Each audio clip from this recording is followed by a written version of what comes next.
नमस्कार, आप देख रहे हैं आज की ताजा रिपोर्ट। तो आइए बात करते हैं आज के मुख्य समाचार में। देश भर की तमाम बड़ी खबरों पर एक नजर डालते हैं।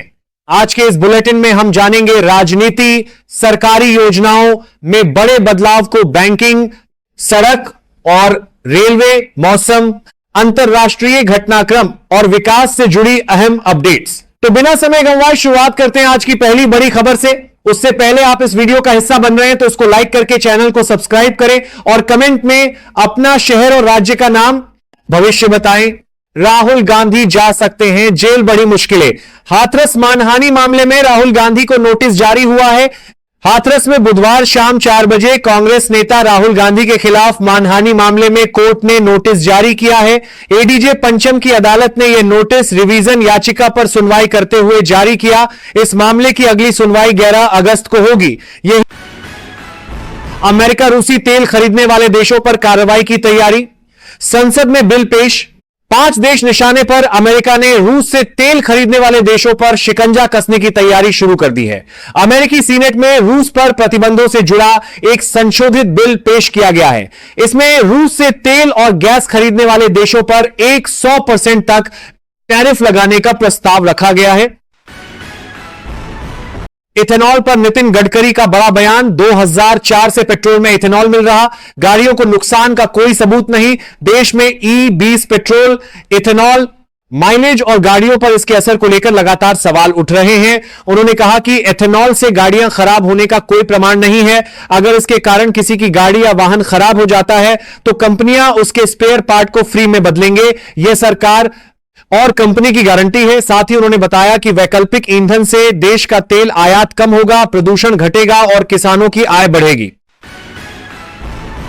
ममता बनर्जी के करीबी मदन मित्रा ने भी छोड़ी टीएमसी। दबरत गुट में हुए शामिल तृणमूल कांग्रेस के भीतर चल रहे अंदरूनी संकट के बीच पश्चिम बंगाल की पूर्व मुख्यमंत्री ममता बनर्जी को उस समय बड़ा झटका लगा जब विधायक मदन मित्रा ने बागी गुट का दामन थाम लिया।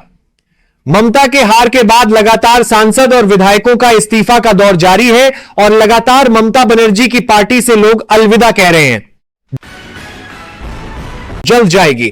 मोदी सरकार बीजेपी को घेरने के चक्कर में खुद फंस गए। राहुल गांधी बीजेपी पर लगातार हमला बोलने वाले नेता राहुल गांधी अब खुद एक ऐसी दलदल में फंस चुके हैं जहां से उनकी सांसदी भी खतरे में आ सकती है। राहुल गांधी पर आय से अधिक संपत्ति भी होने के मामले में बीजेपी ने एफआईआर दर्ज करा दी है, जिसमें बताया गया कि राहुल गांधी ने विदेश यात्रा के दौरान 60 करोड़ रुपए खर्च किए, जबकि उनकी आय 11 करोड़ है। बीजेपी ने इस मुद्दे को गंभीरता से लेने की बात कही। अब अगली खबर पर आते हैं। प्रधानमंत्री मोदी के इस्तीफा को लेकर के चर्चा तेज हो गई है और खुद प्रधानमंत्री मोदी ने अपने इशारे में बता दिया कि देश की बागडोर किसके हाथ में जाने वाली है। वो कहते हैं ना, जब अपने ही बगावत पर उतर आए तो राजनीति के देश किसी भी करवट जा सकती है। अब भाजपा की सबसे बड़ी बैसाखी चंद्रबाबू नायडू और नीतीश कुमार ने अलग रास्ता अख्तियार करने का फैसला लिया है। पंजाब कांग्रेस में फैसले की घड़ी। 12 घंटे में राहुल गांधी करेंगे चन्नी की किस्मत तय।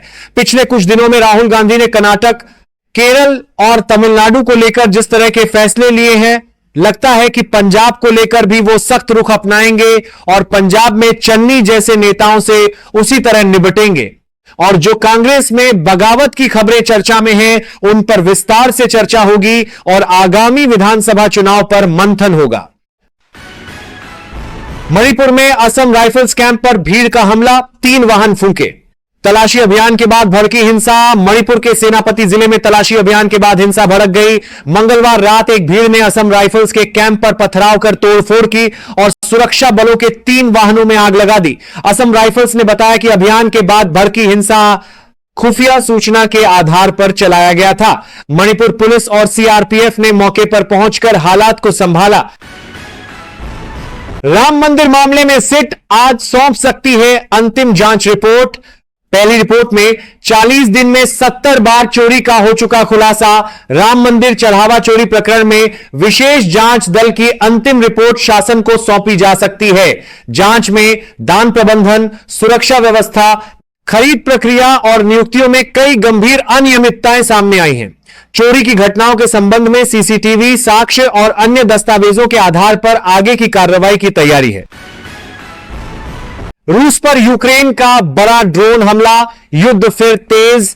यूक्रेन ने रूस पर अब तक के सबसे बड़े ड्रोन हमलों में से एक को अंजाम दिया है। रिपोर्टों के मुताबिक 1000 से अधिक ड्रोन और कई क्रूज मिसाइलें दागी गई।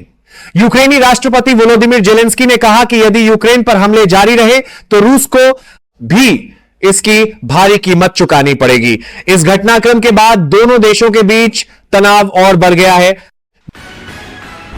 गैस सप्लाई को लेकर केंद्र सरकार अलर्ट, 30 दिन का एलपीजी स्टॉक रखने के निर्देश।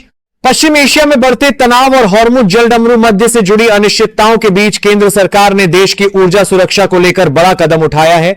सरकार ने तेल एवं गैस कंपनियों को कम से कम 30 दिनों की जरूरत के बराबर एलपीजी स्टॉक तैयार रखने के निर्देश दिए हैं। संकट की स्थिति में देश में गैस और ईंधन की आपूर्ति को प्रभावित होने